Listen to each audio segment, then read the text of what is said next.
Hello, everyone. My name is Megan Naftali, the executive editor of InShare Magazine, and today I'm joined by Jenny Hollander, the digital director at Marie Claire Magazine. She is also published in Elle, Bustle, Cosmopolitan, among other magazines, and is the author of the upcoming novel Everyone Who Can Forgive Me Is Dead. How are you today, Jenny? I'm doing well, thank you, Megan. Thank you so much for having me. Of course, thank you for joining today. And so, having a digital magazine, how important would you say having multimedia elements are? It's a really great question. I think that we are at a point where readers expect a lot from their digital reading experience because pretty much nobody now, particularly young people, really read very much in print. Most people are getting their daily news from digital. And a lot of media outlets have really pushed the boundary, particularly the bigger outlets, the Times, Washington Post, in making interactive these amazing features. We had one a couple of years ago on ASME that was it was called it was a privacy package about privacy on the internet. Actually, it was fantastic. And while it's really hard to put together, you can really push the envelope with it and make it a reading experience that goes beyond print, even beyond digital in some way, and can just make it this like really interactive, really gripping experience, especially when you put that hand in hand with good journalism. It's breathtaking. Wow. And in the past couple of years, how would you say Marie Claire has kind of augmented or improved their digital platform in terms of multimedia elements? Mm. So we've had some amazing features editors, and in terms of features, we're always thinking about how to make them look really stunning on the page. We're a luxury media brand, and so our goal is to always provide a luxury experience for the reader.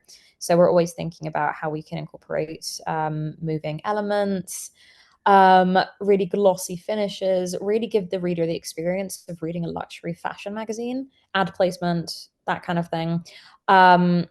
While being online. Mhm. And so, what are the biggest challenges that you face as a magazine editor? Oh, what a great question. I would say uh, it's so there's so much changing all the time because digital media really is relatively new, and all of us as outlets are unilaterally and at once um, trying to figure out how to earn enough revenue to keep an upstanding media brand thriving. And obviously, you guys, you've still seen the layoffs in media that happen all the time because I think we're all still figuring out the best way to do that. Um, so I think that's going to be a challenge until the industry settles down. Once, and I think that's true about every industry. Digital media industry is very new, and probably in the first 20, 30 years, like everyone's figuring out what the best way to make money off it is, particularly when you're dealing with different audiences and media traditionally being a very different business. But I think that's also what's exciting about it, kind of just like figuring out new revenue opportunities, new ways to reach readership, because ultimately the goal is to reach people and to be able to support media ecosystems, and those two things are very exciting. Mhm. And in your experience, like what was the best way to kind of accumulate revenue, like a subscription-based model or advertisers? That's what I'm looking for. I think it really depends on your brand, but I think that what we've seen over and over again in media, that is that if you have a loyal base, and you can do that with a newsletter, or even in real life, you can do it with like a subscription box, or even in print.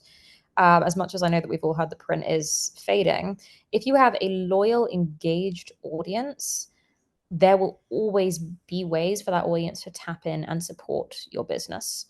I think the problems come up when we think that, okay,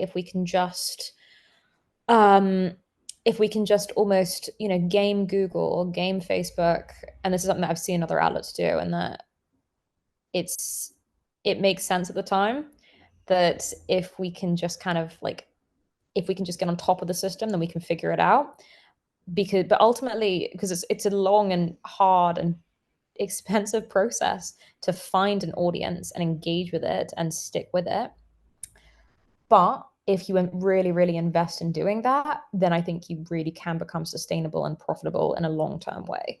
It's a big mountain, especially for new brands, even for old brands. Yeah. And do you think that it is financially feasible to have both a print and digital magazine? Or just, Yes. yeah? Absolutely. I think that we're something that we see at Marie Claire a lot is we see so much interest in our print magazine. And we also simultaneously see a lot of interest, sometimes from the same audience, sometimes from slightly different audiences to our digital product. And we also see a lot of interest in our newsletter, which everyone thinks of as being like very early 2000s, but newsletters are a fantastic way to directly reach people through their inbox in a really crowded landscape. um, yeah, I absolutely think they serve different purposes and can reach audiences in different ways. But I think you need to have a different strategy for each. Our newsletter strategy is very specific. Our print strategy is very specific. Our digital strategy is very specific and very different. And you need to be able to have a different business model almost for each to succeed. But yeah, I definitely think you can do it. And how do you go about pursuing recruitment or finding new writers? That's another great question. Um, I did attend when I lived in the US and in New York. I attended career fairs, but there are great writers all around the US, and most of the career fairs were on the in the Northeast. I actually have had a lot of success with Twitter. Some of the best writers I've ever had have just been through me being like, "This is what we're looking for," and someone will pop into my inbox, and it will be the right person at the right time. And in some cases, I've worked with those writers for, God, 4 to 6 years now on many different projects. And then you get to the point where a project comes up and you immediately think about this person. And so many of them, it just started with a cold email. And yeah, Twitter, as reductive as it may, X, I suppose we call it now. I've actually had so much success finding writers that I've worked with for so many years on there. Mhm. And so would you say if a writer approaches you and they don't have a big like social media presence, would that be kind of like a factor into your decision of whether or not to work with them?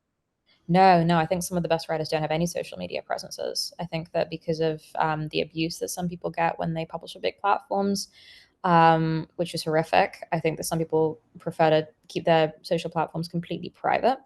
And we work with a lot of writers who have no or very little social media presence, and it really doesn't affect how we think about how we hire writers. And conversely, we can have writers with huge followings, but they may not engage with the content that someone's putting out. It never, no matter how big the following, it never guarantees engagement. So no, that's never a factor. Okay. And so what do you believe are the most important skills for an editor to have? I think digital media is, as I said, such an emerging industry that you need to be able to jump from one thing to one very different thing, and kind of pivot your brain sometimes several times a day, sometimes several times a month, pivot your strategies, change your goalposts, rethink everything you're doing. I think you need to have the ability to do that often. And you need to be able to keep up with a very rapid pace to be able to thrive. I think that there's a different answer, I think, for print editors or book editors, because a lot of that is about, really deep thoughtfulness about the stories. But as someone who kind of oversees a range of different things across digital media, I would say just always trying to, uh, always being able to jump from one thing to another is useful. Yeah.